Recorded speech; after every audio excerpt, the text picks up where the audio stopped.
We've had so many people asking about this, but we do have this article up for Whovember, the rumour that just won't go away. Guess who is the new Doctor again? Asks the Daily Mirror in an article which I think has been published today. So have you guys, who hasn't seen this? Has anybody not seen this? I haven't seen the saw it on story. Twitter. I hadn't seen the story, this particular thing, but I'd absolutely heard this has been. Yeah, I've heard this. I got this pinged to me this afternoon. Yeah, I'd heard this. True. This is Mark Jeffries, who is the showbiz editor for the Mirror, the Daily Mirror newspaper, who do have a track record of being very, very accurate over the years with Doctor Who stories. Mark says Paul McGann is set to make a comeback as the 8th Doctor in a new Doctor Who spin-off series, not the main series, a spin-off series. The 63-year-old actor, you're going to need a moment there. 63? How's that possible? It's still Looks damn good. Looks damn good. 63-year-old actor had the keys to the TARDIS for the 1996 TV movie. And his incarnation of the Time Lord has built up a loyal fan base since, due to the audio adventures that he has voiced. He has had just 2 TV appearances in the 50th anniversary special and a cameo last year in The Power of the Doctor. But now the show is about to enter a new era with Russell T Davies. Disney and the BBC are co-producing spin-offs planned to increase the Whoniverse, and they will work in the same way that Disney created series for Star Wars and Marvel. Oh, God, don't say that. But a source has told them Russell likes the idea of bringing back McGann with his own set of episodes in the TARDIS.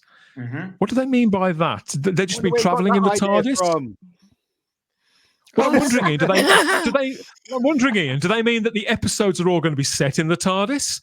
Or is that just journo speak for standard Doctor Who talk? I really hope that they spend some decent, if they bring him back, spend some decent money on him and make, decent episodes rather than just have a cheap one where he's stuck in bloody TARDIS. No, that's ridiculous. No, that's definitely just that's just a clever way of saying that McGann and his TARDIS back, and they would be spending a decent amount of money on this. It goes on to say Disney are on board as they want more original content. Yeah, I bet they do. And want to fully exploit, I would say use that word, want to fully exploit the franchises to know how big it could become. You can see why Disney's got on board with Doctor Who, can't you? Because they've literally seen the dollar signs in front of their eyes, quite rightly too. Well, there's lots of udders to milk. And this, absolutely. That's exactly what it is. This is, we know that the McGann spin-off is sort of prime stuff that we've been talking about for I don't know how long, that they should be doing this, and they've obviously seen the potential in it as well. Quite right too. Why wouldn't they? Everybody wants this, but they want it done right. That's the thing. This should have been this should have been done years ago. I mean, we've been saying this for 10 years. Yeah, absolutely. Better later than never, though. And there's no reason why it shouldn't be done right. Look, Paul McGann, let's not forget, Paul McGann is a very, very renowned classic actor of high caliber. He's not going to sign up for something that is not good. He doesn't need to do it. I don't believe he would do it. He wouldn't sell out.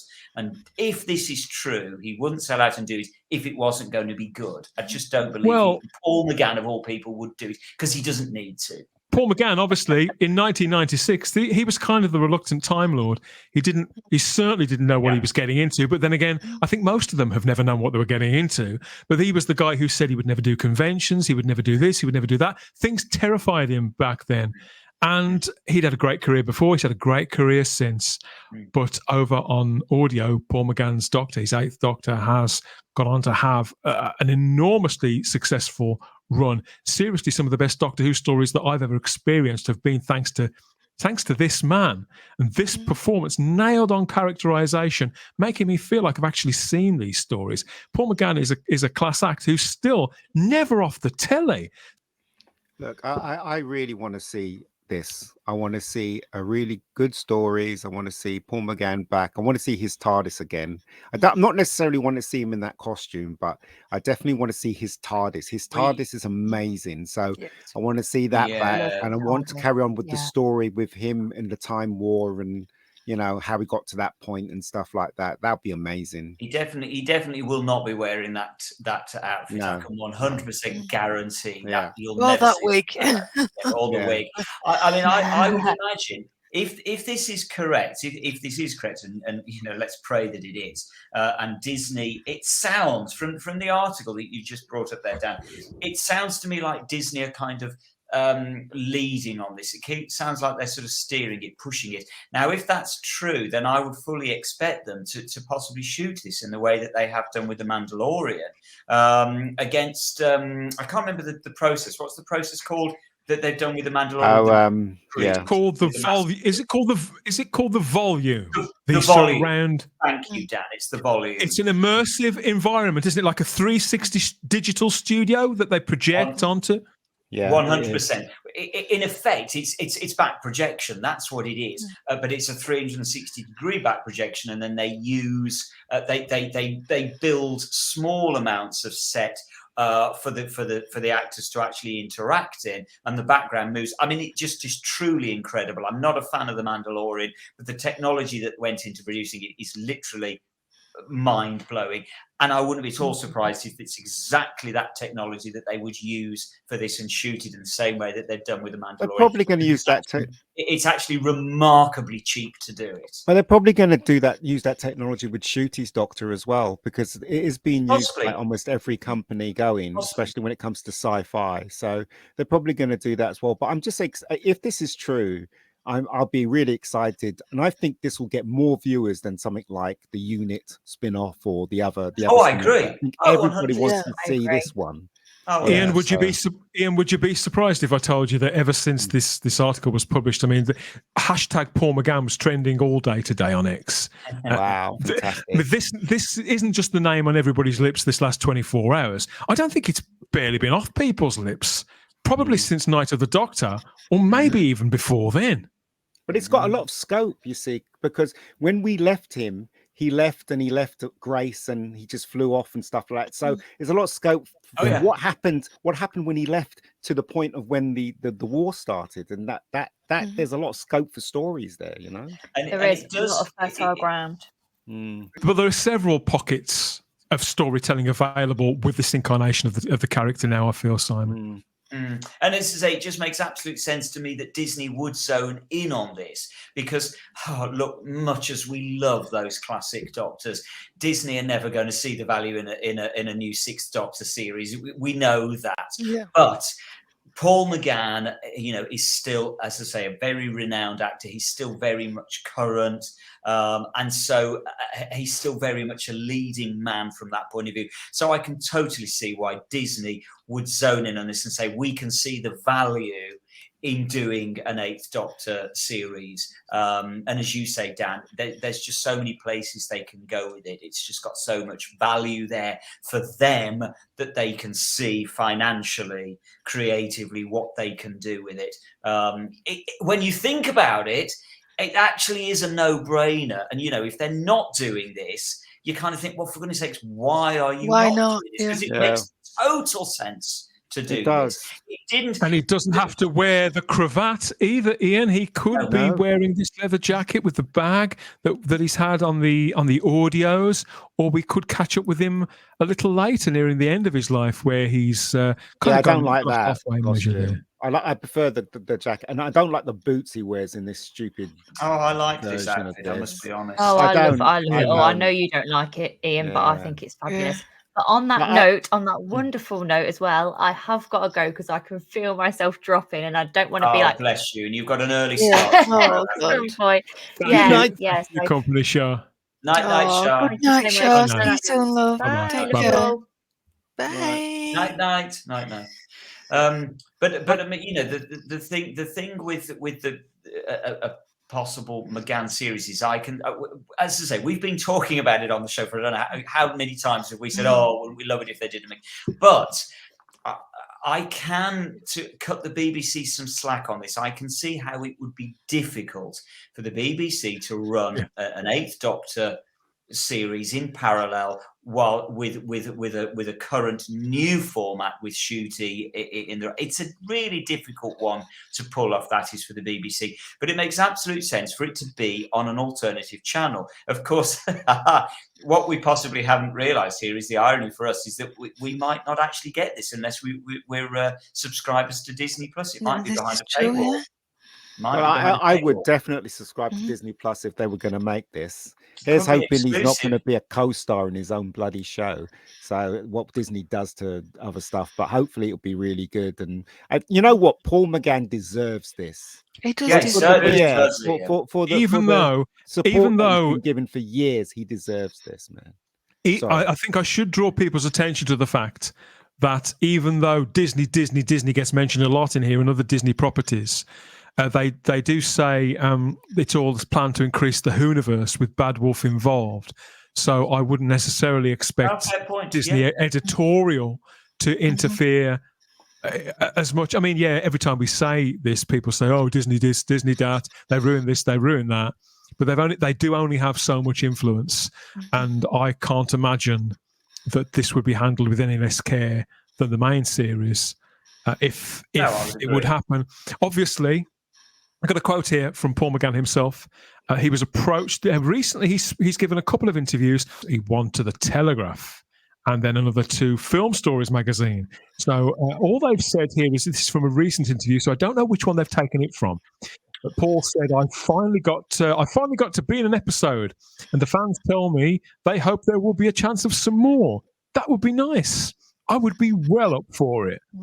He also added. This is another interview that I've got. He said, "I love it. How can I not? The fans call me the longest and the shortest. I'll have it. Less than 2 hours of screen time in 27 years. But somehow it's still kind of everywhere all at once. It could only happen in the Who world. I was recently in one of the Jodie Whittaker episodes. That's the only time the Eighth Doctor got to go on the telly. So it gave me that little taste for it. I wouldn't mind doing some more," he says, very gently in Paul McGann's way. Matt, how do you feel about this? I mean, going backwards to go forwards, an expansion to go sideways, is that viable to expand the Whooniverse?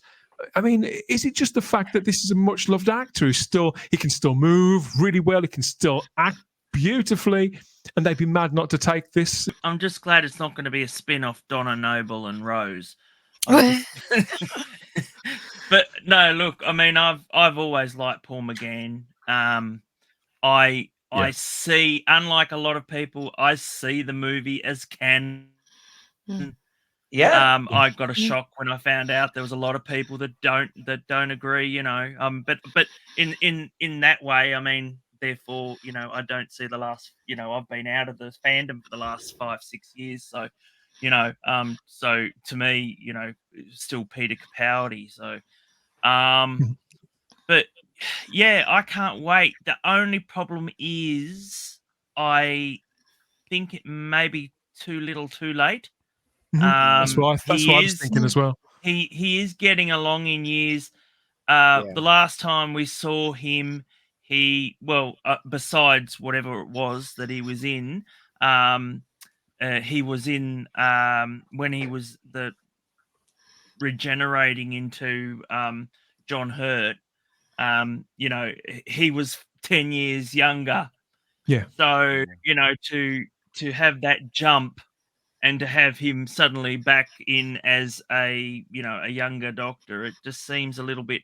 And I mean, this could go for another 7 years. So what does that mean? That he's going to be 70 by the time that, you know, that he could be, you know, maybe he could go for 7 years. I think we can testify, Sarah, Simon and myself, Paul McGann does not look 63, does he, Sarah? No. He certainly does not look up close. And again, you know, and as long as he's fit enough to be able to do it. Well, that's it too. Your body looks, you know, your face may look young, but your body's going to be, you know, wearing a bit thin. You know, I've just realised this. I just realised that Paul McGann subscribed to the channel as well. Paul, if you're watching, mate, hello. Oh no, well I'm just saying, hey Paul.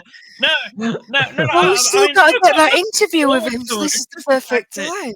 It's been a while. I've not been watching listening to the audios or anything like that. So, so it'll be a new thing. I just hope that they don't put new sort of this generation into Doctor Who, and that they look back at what made Doctor Who great.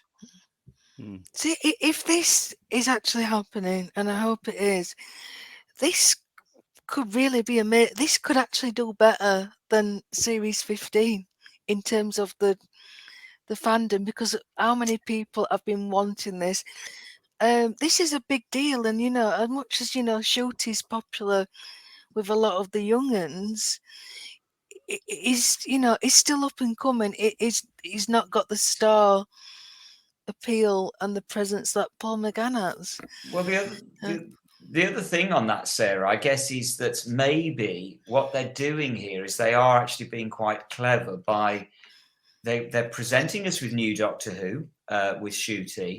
There are fans out there who are just never really going to buy into the Shooty stuff with Jinx Monsoon and Doom and the like.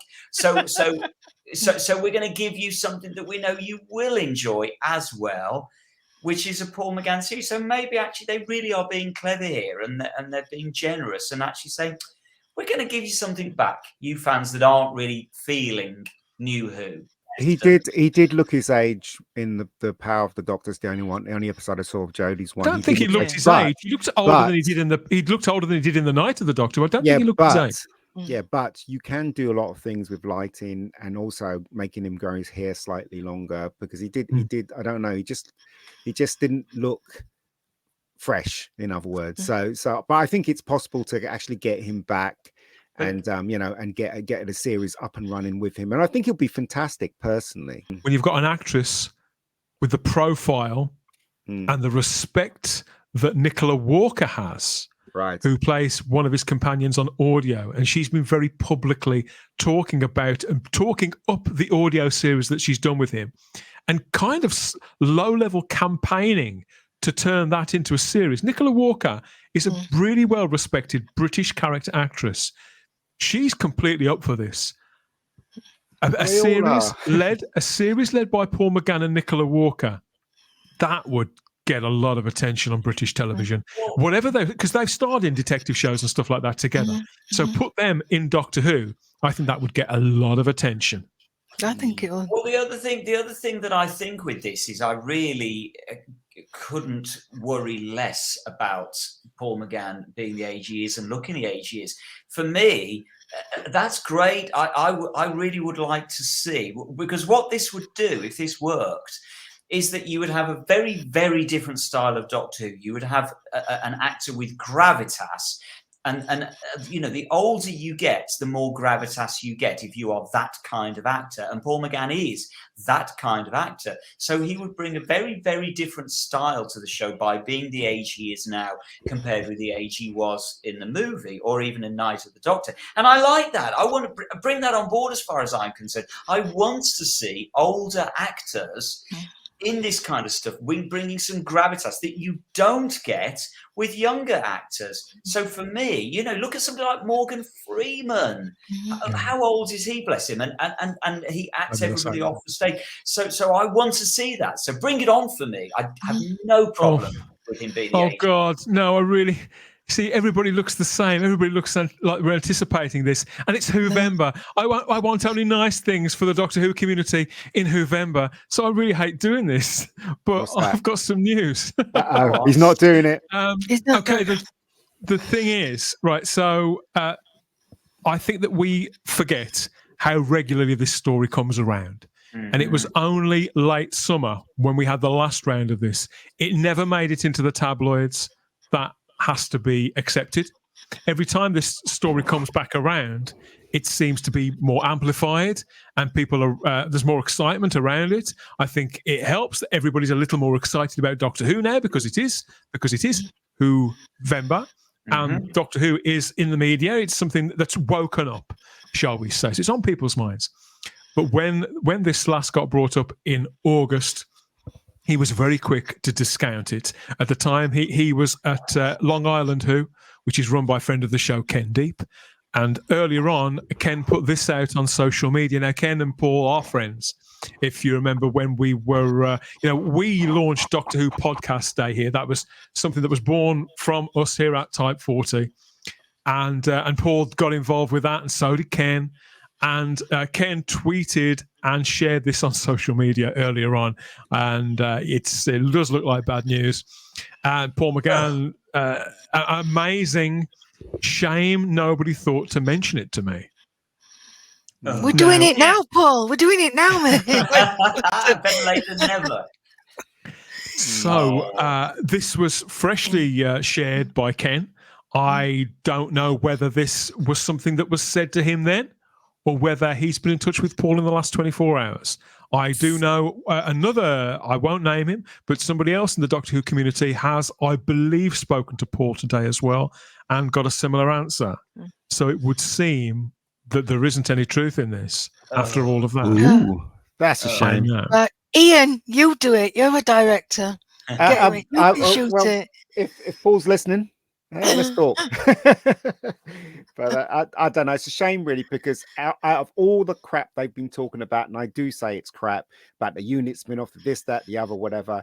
The Paul McGann one's a shoe-in. You'll know you'll get a lot of people watching. It'll just rocket. Really? If Paul McGann comes back and Shooty starts eating Jaffa cakes, we know they've been watching Type 40. That's a perfect final word, Ian. More Doctor Who coming for Whovember here at Type 40. Make sure that you like the video, subscribe to the channel, share this video, and click on the cloister bell to get all your notifications. See you on the next one. Bye-bye. Bye-bye.